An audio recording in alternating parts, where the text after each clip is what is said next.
Signature de convention ce mardi entre la Caisse des dépôts et consignes de Côte d'Ivoire et Atlantique Assurance Vie au Plateau.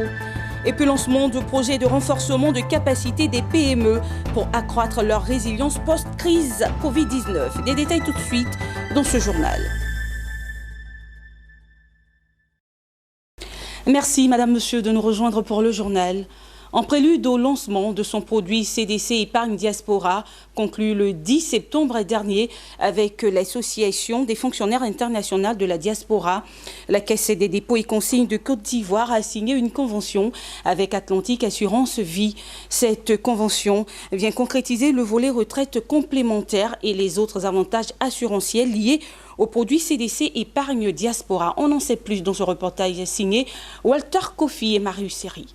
Accompagner la Caisse des dépôts et de consignation de Côte d'Ivoire dans son projet CDC Épargne Diaspora, c'est l'objet de la présence des membres du groupe Atlantique Assurance Vie ce mardi 15 septembre dans les locaux de la CDC-CI. Un partenariat s'est concrétisé entre les deux parties autour du projet CDC Épargne Diaspora. Le but de cette convention est de mettre à la disposition de la diaspora ivoirienne une large gamme de produits d'assurance vie répondant à leurs besoins. Ce produit, comme on l'a indiqué la dernière fois, permet plusieurs sorties, plusieurs options, notamment celles relatives à la retraite complémentaire et tous les produits assurantionnels qui sont donc liés à ce produit. Et donc aujourd'hui, nous signons une convention avec Atlantique Assurance Vie, qui est le constructeur qui va donc offrir cette assurance-là à nos amis de la diaspora. Estelle Tanyongo Traoré, directrice générale de Assurance Atlantique Vie, a rassuré sur l'engagement de la compagnie à accompagner ce projet et celui d'offrir aux Ivoiriens à l'extérieur un service de qualité. Notre participation au niveau de ce projet est un élément clé.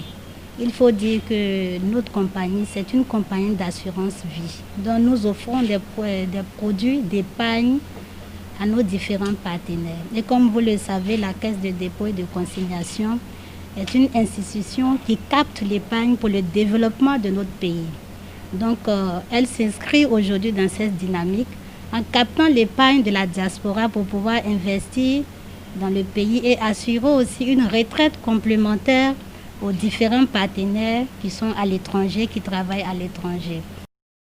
Notons que le produit CDC Épargne Diaspora combine plusieurs volets, à savoir une épargne libre à disposition majorée et ses intérêts, un accès au financement de projets immobiliers et une épargne complémentaire en Côte d'Ivoire. Il sera bientôt mis à la disposition de la diaspora ivoirienne afin de leur assurer un retour et une retraite paisible. Les mesures d'interdiction d'importation de certains véhicules d'occasion datant de 5 à 10 ans, selon les situations mises en place depuis 2018, ont ralenti la croissance de ce secteur d'activité. Ce 14 septembre 2020, la FINIRVELSI, entendait la Fédération nationale des importateurs et revendeurs et entreprises de location de véhicules de Côte d'Ivoire, ont appelé par une déclaration le gouvernement ivoirien à revenir sur ces différentes mesures. Le point avec Pierre Tebeu et Ismaël Doza. Le gouvernement a pris la décision, le 6 décembre 2017, de ne plus autoriser l'importation de véhicules de plus de 5 ans en Côte d'Ivoire.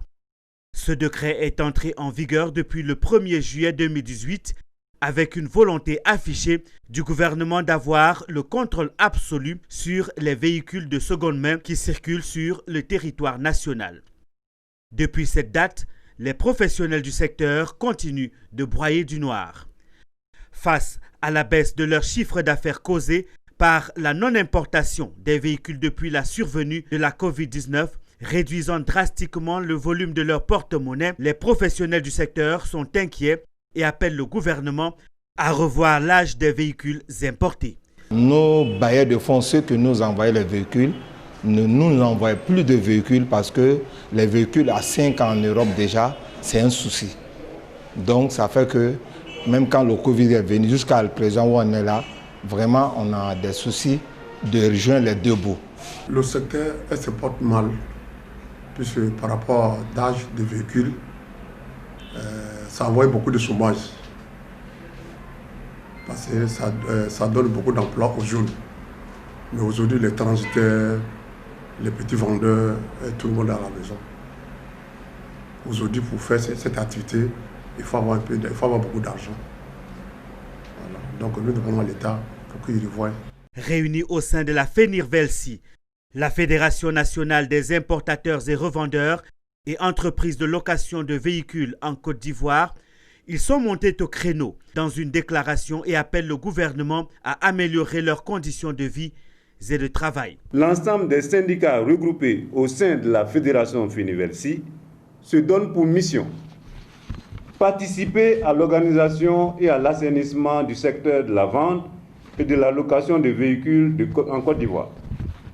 Aider tous les acteurs de ce secteur dans la recherche de solutions aux problèmes auxquels ils sont confrontés et contribuer à l'amélioration de leurs conditions de vie et de travail. Contribuer à l'insertion des jeunes.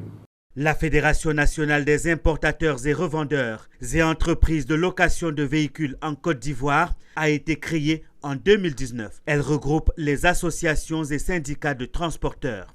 Les responsables de cette fédération veulent faire de la préoccupation organisationnelle leur cheval de bataille. 360 petites entreprises verront leur capacité renforcée.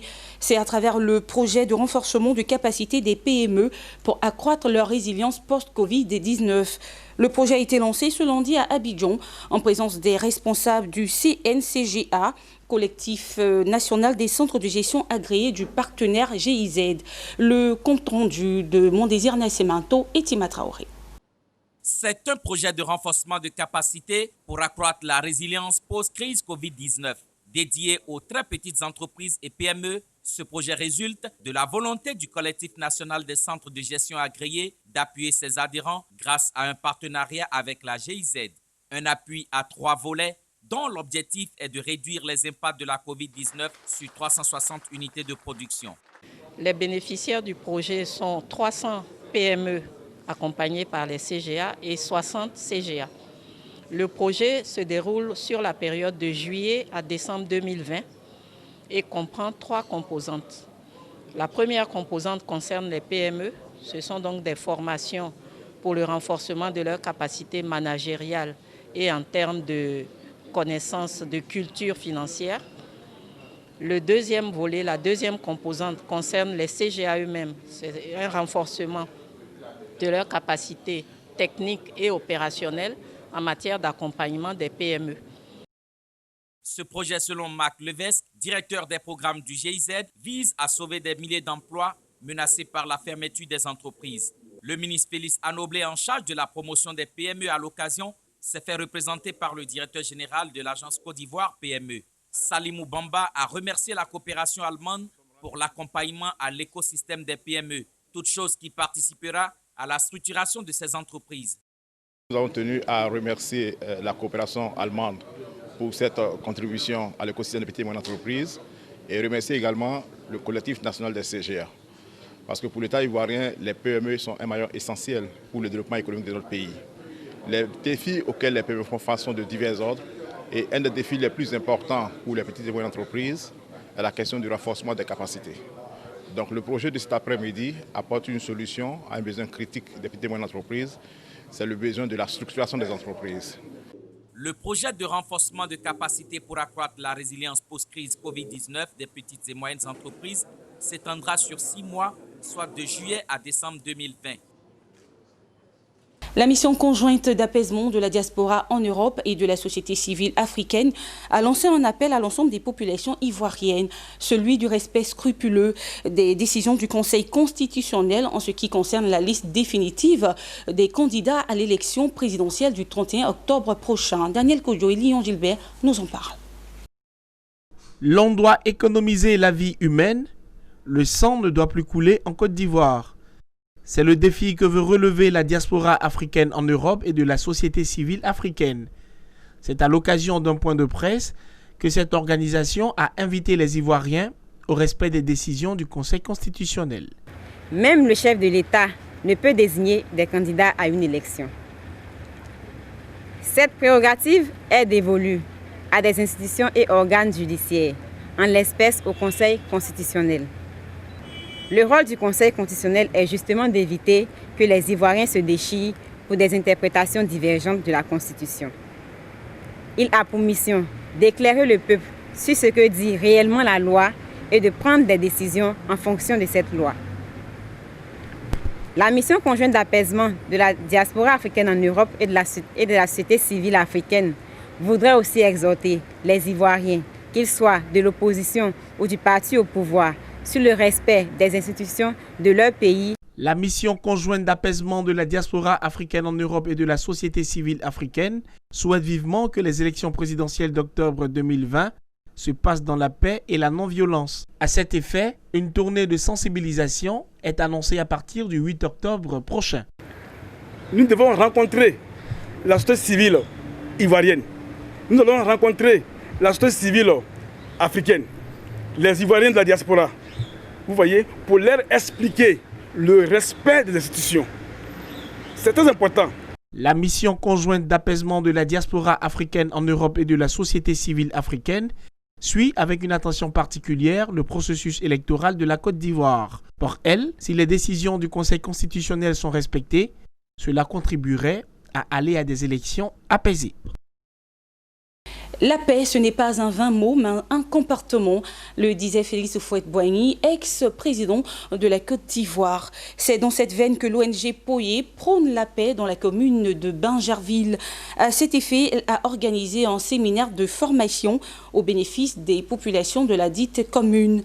Cette initiative est soutenue par la mairie de Bingerville et le corps préfectoral.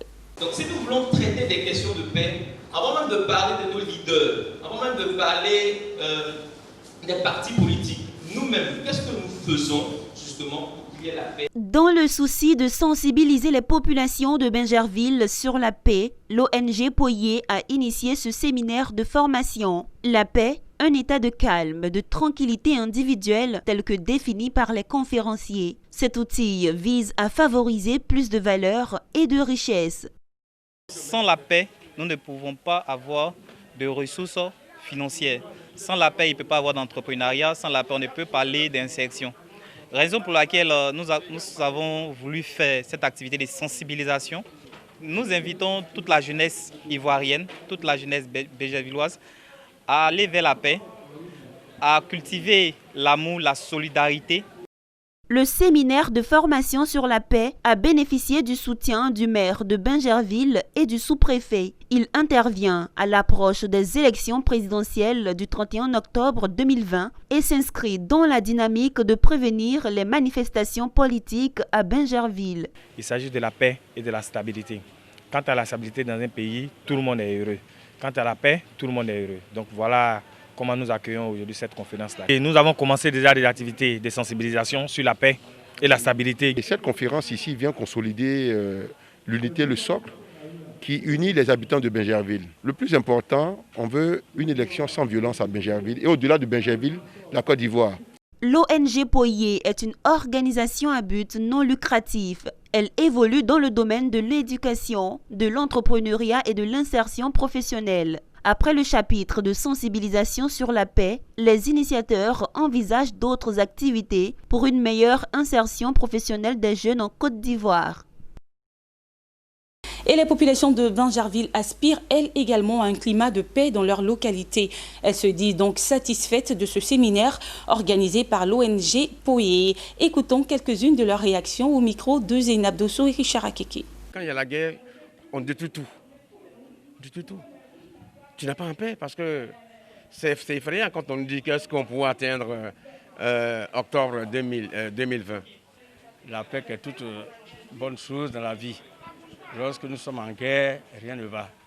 Nous allons sensibiliser nos communautés et après, avec les réunions, pour parler à la jeunesse surtout. À nos enfants, nos parents, parler plutôt d'autres choses que des manifestations à nos enfants. Avec tout ce qui se passe dans le pays, on a besoin de ce genre d'activité-là pour réveiller les consciences des uns et des autres. Et puis, selon une note de la Direction des Affaires économiques du ministère de l'Économie et des Finances, au deuxième trimestre 2020, 5 188 entreprises, dont 4 443 établissements, 657 sociétés et 88 auto-entreprises ont été créées au Bénin. L'agence de promotion des investissements et des exportations explique que ces chiffres résultent des différentes réformes engagées par le gouvernement béninois.